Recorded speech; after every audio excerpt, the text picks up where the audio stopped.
it's Franklin here with songwritersvantage.com, and I'm sitting with my friend Mandi Martin, who is best known, besides mentoring here at Taxi, best known as a songwriter and a producer. What is the best, or the one piece of advice, if you can only give them one piece of advice, what would it be? Oh my. I know, it's a tough question, isn't it? It is a tough question, because one piece of advice to apply to what part of songwriting? To learning it, to learning the craft, I would say the best thing they could do for themselves is buy John Brahaney's book, The Craft and Business of Songwriting. I agree. Because that will teach you not only the craft, but also the business, and you really need to know the business you're about to go into.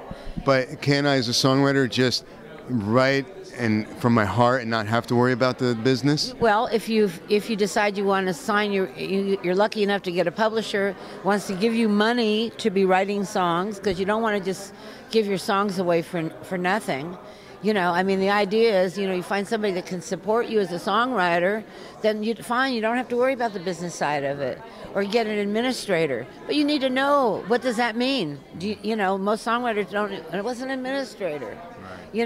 So that book teaches you all that, and it also teaches you all the streams of revenue that you need to know about that exist, because things change on a daily basis right now. The world is moving so quickly. It is. And I don't know if you noticed, but when you were saying that, recommending the book, did you see who just walked by behind? Brahaney. I just saw him say.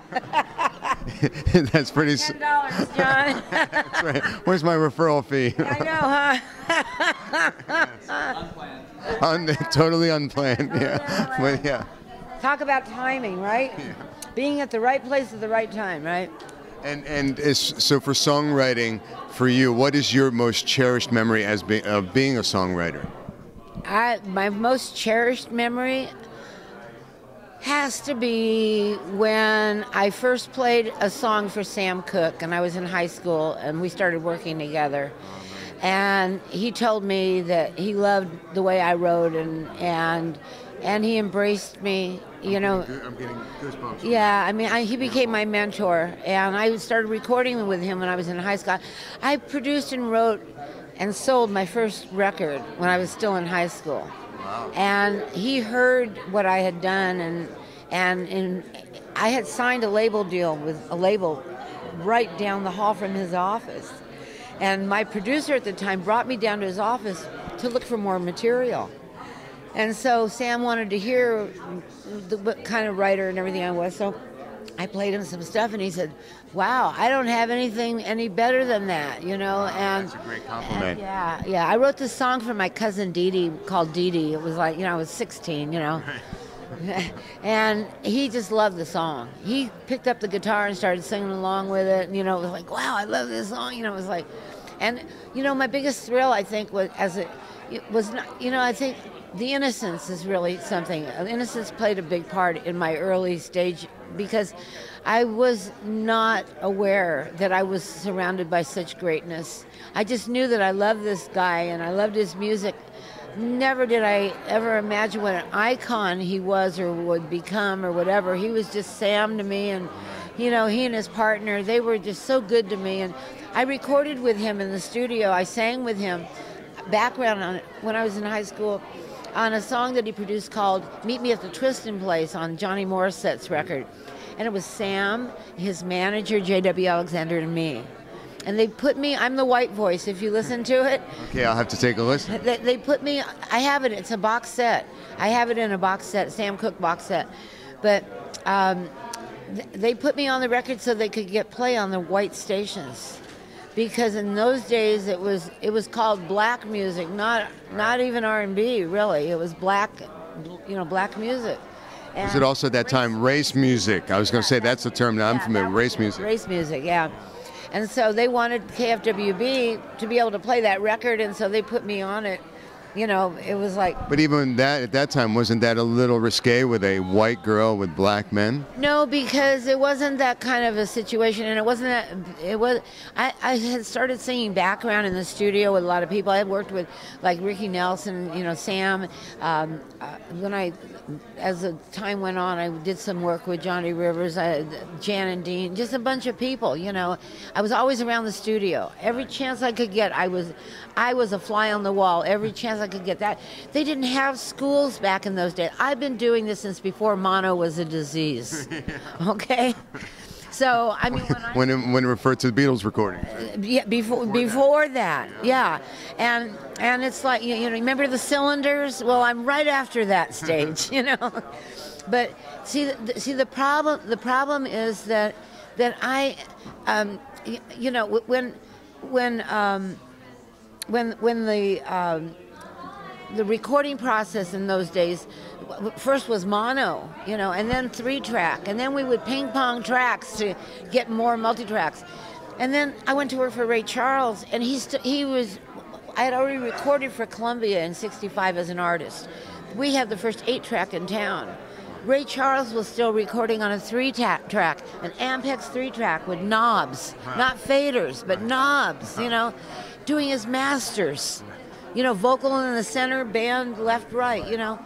And I'll never forget, I sit in the studio with him. He put his tape on because he was getting me used to working in his studio so I could do demos for other people when he was out of town, and I could use the studio. And he'd sit next to me, and the VU meters would, you know, I'd be watching the VU meters. He'd be in there mixing and go, wow, this is great. He said, now you try it. So I closed my eyes. I try to imagine how Sam would be hearing it, you know. I mean, how Ray would be hearing it. And I closed my eyes, and I'm like, oh, man, this is so good. It's so hot. And he's over here going, Miss Mandi, open your eyes, open your eyes. And I opened my eyes, and the needles are like, you know, they can't even get up, you know. But it was like, you know, that's how I learned, you know. Now you're still in the studio as a producer. Well, yeah, see, what I was saying is they didn't have schools back then for this. You couldn't go to UCLA for a music degree. There was no Musicians Institute. You learned from being on the street. School of Hard Knocks. School of the street, man. That was it. You wanted to be a record promotion guy, you went out there and you hit the stations. You had your little 45s under your arm, and, you know, I mean, you learned that way. You know, and different time. Unbelievable. And you know what? I wouldn't trade it for $1 million. The experiences that I had, the recording sessions that I had privy to be a part of, or just be a witness to. Unbelievable stuff. Unbelievable. But now you're still doing the unbelievable. What are you working on now? Because you had something on the charts recently. Yes, I'm working with a great writer-artist. He's also a wonderful producer in his own right and engineer, Barry Keenan. You know, it's a funny thing about Barry. He's been self-produced for 35 years, and he's a wonderful writer. He writes fantastic material, but he's been self-produced. And I think this is one tendency that a lot of artists have when they're self-contained. They play all the instruments, they write all the songs, they record them, they produce them, and even engineer. And as a musician, you have a tendency, if you're the drummer, you want to hear more kick. If you're the bass player, you want to bring up the bass line. If you're a keyboard player, oh man, listen to that lick. I just played this great lick. And you forget about the vocalist, the artist. And I always approach a record like it's a portrait. You know, that the artist is in the center of that picture, and everything around it, all the instruments supports it. But your ears go right to, and your eyes go right to the center, and that's where the vocals should be. That's great advice. So you have to be very careful about it. I can always listen to a record and say, hey, a drummer makes this. Yeah. I mean, it's unbelievable. Or a bass player makes this. Or, oh, the guitar player is the engineer, right? Or, you know. Now, have you run into, with the artists you work with, what I call the John Lennon phenomenon, where he didn't like his voice and he always wanted it buried in the mix? I won't work with an artist like that, because I don't make records like that. Records I make, I want to showcase the artist to be the best they can be, and in doing that, they got to be out in front. If you're ashamed of who you are as an artist, then you don't make a record with me. Okay. You know, I always try to help the artist. If I feel that, like, I'll suggest going to like a Stephen Memel or someone like that. Usually it's Stephen all the way, because Stephen's the best. I swear by Stephen Memel. I've taken Amy Kuhney, Nick Dougherty to him. Barry didn't need anything because his vocals are great. But with the Barry Keenan record, I was a guest, industry guest at West Coast Songwriters, and Barry played a song called Our Comfortable Lives, and I was floored by it. It obviously won the best song of the night, right? And you've heard thousands of songs. Cry, and it raised all the hairs, such as they are on my arm. You know, I mean, it was like they, you know. I call them confirmation bumps. Oh my God, yes, unbelievable, you know. And so a few weeks later, I had the occasion to go to Barry's house where his studio is. He wanted me to check it out for maybe future projects that I was doing. And I happened to ask him, you know, have you recorded that song yet? And he said, no, I got to start laying down tracks. Well, you have to understand, when Barry played that song, it was just guitar, vocal. He had a harmonica rack on, and he played like a solo, you know, in between. And it was not, but it was not your typical song. It was not your A B C. You know, it didn't have like it didn't have a verse and then a pre-hook and a hook and a bridge. It was just A.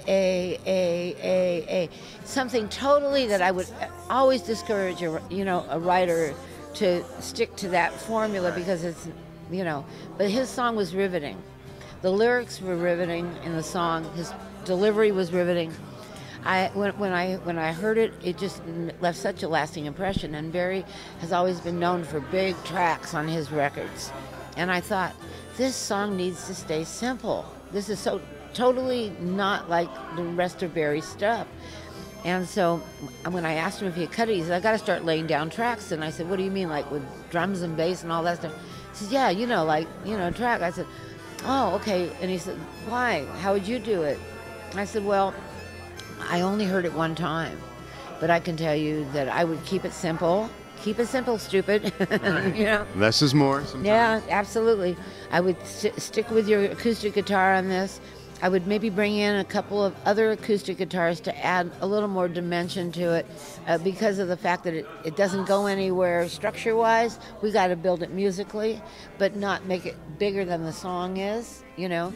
I'd put a simple bass part on it, and for some reason, in 50 years, I have never done this in my life. I heard a cello with a harmonica. In my head, when he was singing it, I'm hearing the part.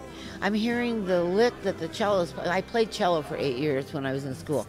I love the instrument, so I know what the instrument can do, but I had never, ever coupled a cello with that combination. Ever. Yeah, but it just like was crying to me, do this, do this. So, and I told Barry that, and I said, and as far as drums are concerned, I said, I would completely leave like a drum kit completely out of this. I would just bring a snare in, like a military snare, like marching off to war kind of thing, and just do a rat-tat-tat-tat kind of thing. And then he looked at me and said, you want to produce it? And I said, yes. Heck yes. I might have said something a little stronger than that, but, you know. I said, and 2 days later we were in the studio, and we brought Paul Marshall in to play acoustic guitars and the bass, the extra acoustics. Barry played the first acoustic. Barry played the harmonica, and we brought Elizabeth Wright in to do the cello part. So we used all real instruments, you know. And then Voice McGinley III came in with his snare. I know Voice, yeah. He brought us 3 snares to choose from. That's what a pro he is, you know. Voice is great. Oh, yeah, he's wonderful. He's wonderful. Percussionist. And we released the song on the Neil Young Living with War Today chart. It wasn't like officially like released as a record anywhere, but we sent it to the Neil Young people. And they put it on the chart. It started at 3,303. There's those numbers again. Oh, I know, but no fives. You know, fives. Notice that. And then it took about six months, maybe about 6 months, 9 months for it to get up into the top 20 from 3,303. And it lingered there for a while. Then it got up to number 2 by the end of 2009. Okay, and we were saying, oh man, we're gonna kick off 2010 at number 1. It got so many votes that particular week that they thought we had put a robot on it to vote, and they knocked him down to 270 because they thought we had cheated, and we hadn't, you know. So we wrote to them. We said, honest, we didn't do anything. People are just listening to the song. It's like, you know. So they let us stay on the list, but they bumped us to like 270. Took another 6-7 months. We inched our way back up the chart again, and we were like in the top 10 for about 3 months, and then the top 5, and then it hit #1 in July of 2010, and it has been #1 for 57 weeks. Wow, that's awesome. 57 weeks. Hey. Yeah, and he's gotten a lot of good response from it.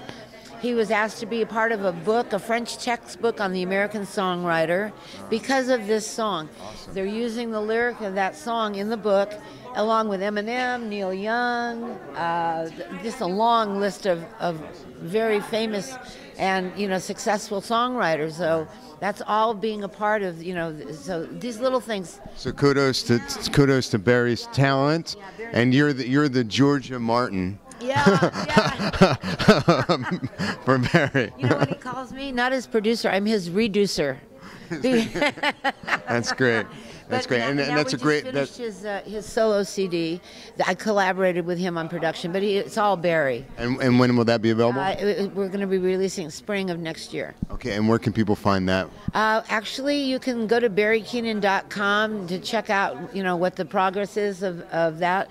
You can check out mandimartinmusic.com. And it's Mandi's with an I.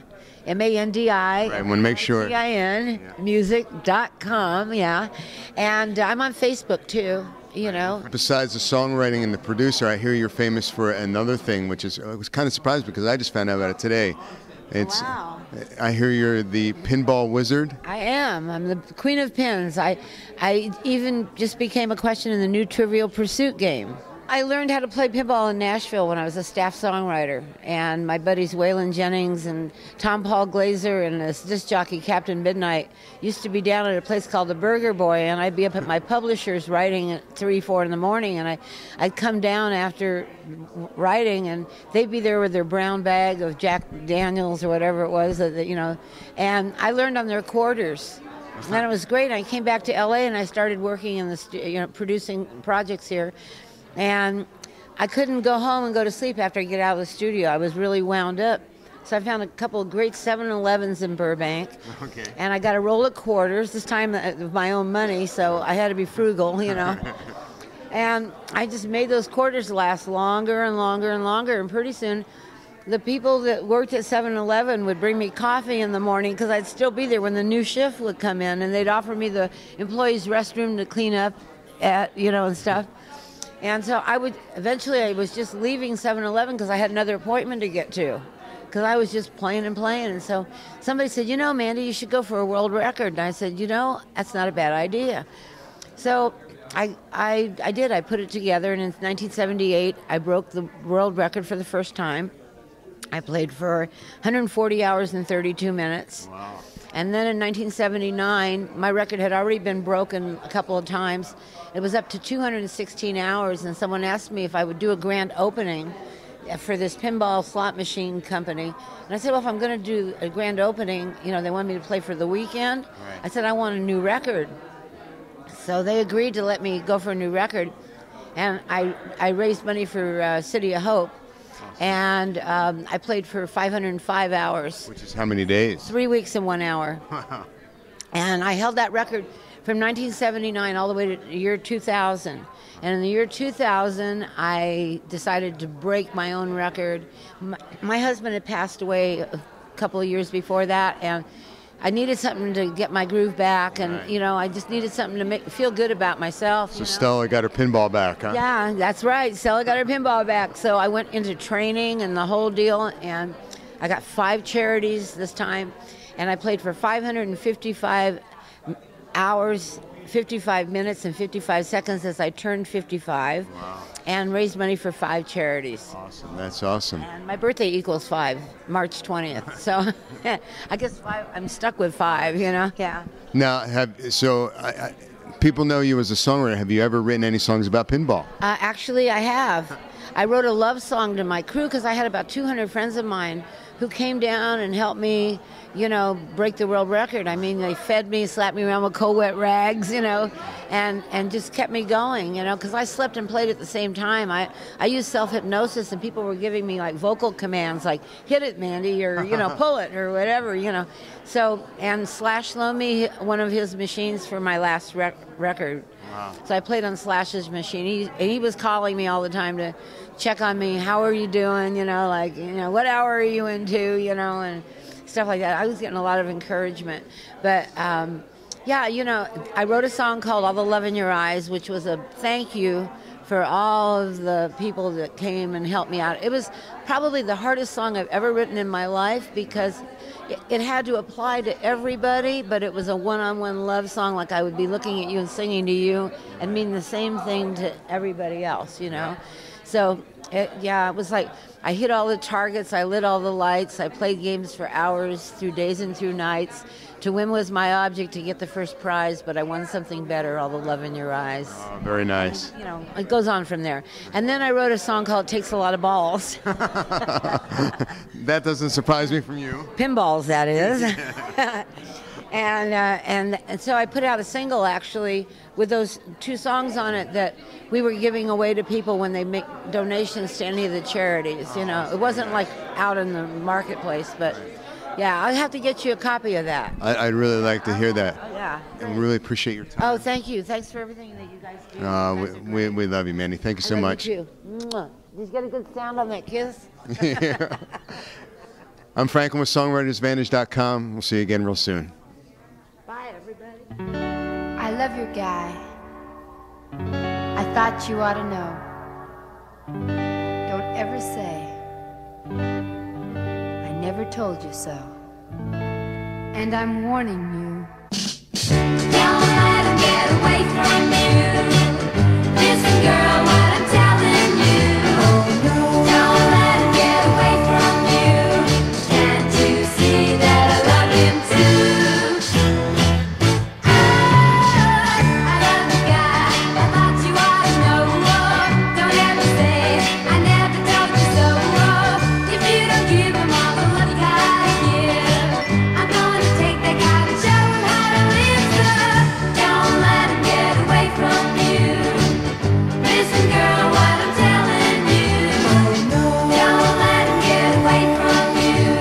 Can't you see that I love him too?